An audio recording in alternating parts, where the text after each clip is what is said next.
Lihatlah, ada seekor ikan yang sangat besar tersangkut di kail. Ini tampaknya adalah keinginan banyak pria tua yang memancing, tetapi kakek ini justru kebingungan di daratan. Dia melihat dua tentakel raksasa muncul di permukaan air. Gelombang besar setinggi ratusan meter menyapu ke daratan. Kakek yang tak takut mati ini masih mengira itu ikan besar. Kakek itu berusaha sekuat tenaga, tapi joran pancingnya malah terseret ke laut. Sekilas terlihat teknik memancing kakek ini amatir. Joran seperti itu, bagaimana bisa menarik ke atas? Setelah itu, kakek terpaku di sana setengah hari. Awalnya dia mengira hidupnya akan berubah, tapi tiba-tiba menyadari bahwa semuanya tidak sesederhana itu. Ia berlari ke pantai kecepatan 2,5 meter per detik. Ia sempat menoleh ke belakang melihat hasil pancingannya. Ketinggian air sudah mencapai puluhan meter. Jembatan kayu di belakang pun hancur total akibat ulah monster itu. Saat semua orang belum mengerti apa yang terjadi, terdengar suara aneh menyelimuti kota. Monster setinggi ratusan meter muncul dari bawah jembatan. Satu langkah kakinya menyebabkan kemacetan parah. Semua orang sadar ini bencana dan buru-buru meninggalkan lokasi. Menghadapi monster sebesar itu, manusia hanyalah makhluk kecil, seperti sekumpulan semut saja. Monster itu hanya perlu melangkah beberapa kali untuk membunuh manusia. Tempat ini benar-benar berubah jadi neraka. Seorang jurnalis ingin berita paling panas besok tanpa peduli nyawanya. Ia nekat mendekati monster itu, membawa kamera, dan memotret terus-menerus. Saat itu, kaki sepanjang 50 meter menginjak tanah. Wartawan itu melihat monster itu pergi. Ia melihat celana bawahnya lalu tertawa terbahak-bahak. Militer menerbangkan helikopter melihat lubang hampir 100 meter ditinggal monster itu. Monster itu muncul sejak beberapa hari lalu. Sebuah kapal nelayan di Samudra Pasifik. Saat itu radar mendeteksi makhluk aneh yang mendekat. Beberapa detik kemudian, seluruh kapal itu tenggelam. Sebuah ekor raksasa telah menyapu lewat. Demi mengungkap kebenaran kasus ini, Amerika Serikat mencari Matthew, seorang ahli biologi. Dr. Matthew meneliti cacing tanah di Chernobyl. Ia yakin radiasi nuklir dan polusi menyebabkan cacing tanah bermutasi. Ukuran cacing tanah meningkat lebih dari 17%. Setelah itu, mereka pergi ke pulau. Ia mulai meneliti jejak kaki besar yang ditinggalkan monster itu. Jejak kaki sebesar itu membuat Matthew khawatir. Atasan memberitahu Matthew bahwa beberapa hari lalu ada kapal penangkap ikan yang diserang. Saat kapal diangkat, seluruh kapal penuh bekas cakar besar. Semua orang merasa cerita ini tidak sesederhana itu. Matthew menemukan sedikit daging yang ditinggalkan monster itu, lalu membawanya ke laboratorium untuk diamati. Ternyata pulau ini dulu milik Prancis. Mereka telah melakukan puluhan percobaan nuklir di sana.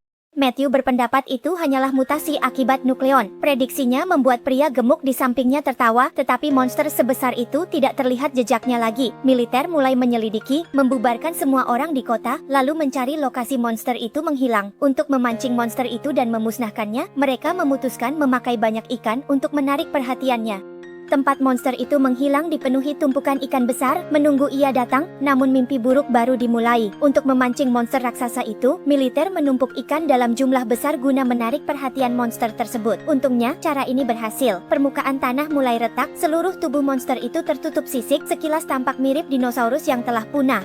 Sebuah tubuh raksasa menembus keluar dari dalam tanah, inilah monster Godzilla. Matthew ketakutan, dan langsung memotret monster itu.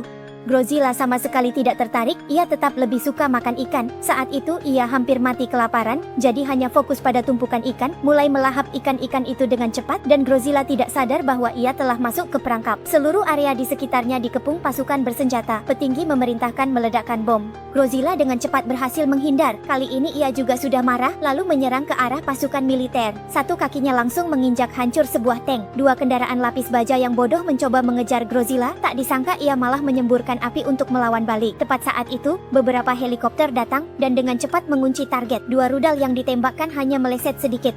Gedung di belakang mulai runtuh. Godzilla terus melarikan diri, sementara pesawat terus membuntuti dari belakang. Godzilla menghancurkan gedung lalu menembus ke dalamnya. Setelah itu, pihak militer juga menggunakan tembakan membabi buta. Saat beberapa orang mengira mereka sudah berhasil, Godzilla muncul di belakang pesawat tempur. Satu pesawat meledak dan satu pesawat lainnya juga digigit oleh Godzilla. Sekarang hanya tersisa satu pesawat saja. Saat pilotnya mengira dirinya sudah selamat, 1 detik kemudian, pesawat terakhir itu juga hancur. Godzilla memeluk gedung pencakar langit, mengeluarkan raungan keras, dan pada saat itu petir menyambar melintasi langit seolah-olah sedang menunjukkan kekuatannya sendiri. Pertempuran ini menyebabkan kerugian besar bagi umat manusia, seluruh kota besar hancur. Matthew mengambil sampel dari beberapa jejak yang ditinggalkan oleh Godzilla. Setelah dilakukan pemeriksaan, ditemukan bahwa monster ini sedang hamil. Matthew memiliki pemikiran nekat bahwa tujuan makhluk itu datang ke sini adalah untuk menetaskan anak-anak Godzilla. Militer segera menyelidiki ke dalam tanah, memulai proses pencarian telur Godzilla. Tiba-tiba, tanah bergetar hebat. Matthew dan beberapa orang lainnya dengan cepat bersembunyi ke dalam gua. Untungnya, Godzilla tidak menyerang mereka. Setelah itu, Godzilla naik ke permukaan, seolah mencium aroma ikan lezat. Pihak militer menyiapkan setumpuk besar ikan untuknya. Kali ini, Godzilla tidak langsung maju dan melahapnya, melainkan berhenti sejenak untuk mengamati dulu. Ia melihat banyak pasukan militer bersembunyi di sekitarnya, sehingga ia tidak maju ke depan, melainkan memutuskan berbalik dan melarikan diri. Pihak militer tentu tidak akan membiarkannya. Banyak pesawat tempur mengejar Godzilla. Pasukan di darat juga menyerang tanpa ampun. Godzilla tidak tahan dengan serangan tembakan yang begitu hebat, sehingga ia menyelam ke laut. Siapa sangka di bawah air, pasukan angkatan laut sudah menunggunya di sana. Saat dikepung militer, ia pikir bisa menghancurkan mereka dengan tubuh besarnya, namun ia malah ketakutan oleh pesawat tempur dan bersembunyi ke dalam air. Seekor Godzilla tidak takut bom dan peluru, kali ini justru dipukul mundur oleh senjata konvensional. Ia sama sekali tidak melakukan perlawanan. Di bawah air, saya memilih menaruh kepercayaan padanya. King Kong di air sama sekali bukan lawannya. 2 rudal meluncur ke Godzilla. Salah satu rudal mengenai kapal selam. Kapal itu bocor. Para penyelam bahkan tidak sempat mengucapkan kata-kata terakhir mereka, justru tewas karena ulah rekan mereka sendiri. Kali ini, untuk mencegah Godzilla melarikan diri, para penyelam kembali menembakkan 2 ranjau. Namun kali ini Godzilla tampak seperti sedang mabuk, menabrak karang, 2 bom pun tepat mengenainya, dan akhirnya perlahan-lahan tenggelam ke dalam air. Semua orang mulai bersorak gembira. Di tempat lain, Matthew juga berhasil menemukan tempat Godzilla bertelur. Seluruh gua dipenuhi telur-telur Godzilla, sehingga sangat sulit untuk mengatasinya. Jika semuanya menetas, maka itulah hari kiamat. Akhirnya mereka memutuskan untuk meledakkan telur-telur itu. Saat semuanya sudah siap, seekor Godzilla kecil menetas, lalu semua telur lainnya mulai bergerak, semuanya keluar dari cangkangnya. Bencana baru saja dimulai.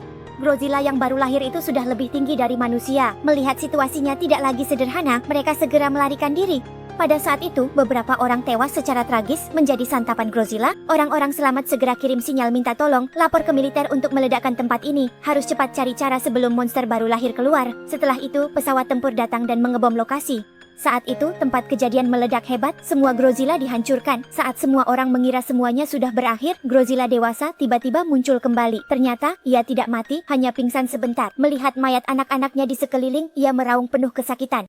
Saat itu, ia marah dan ingin menghancurkan umat manusia membalas kematian anak-anaknya. Ia mengaum keras. Matthew kabur dari Godzilla dengan mobil. Godzilla muncul di depan mereka.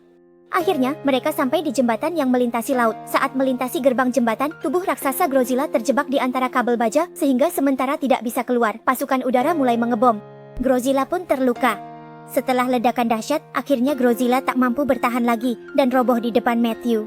Semua orang pun mulai bersorak, namun mereka tidak tahu bahwa di sebuah terowongan yang sedang terbakar, masih ada 1 telur Godzilla yang hampir menetas.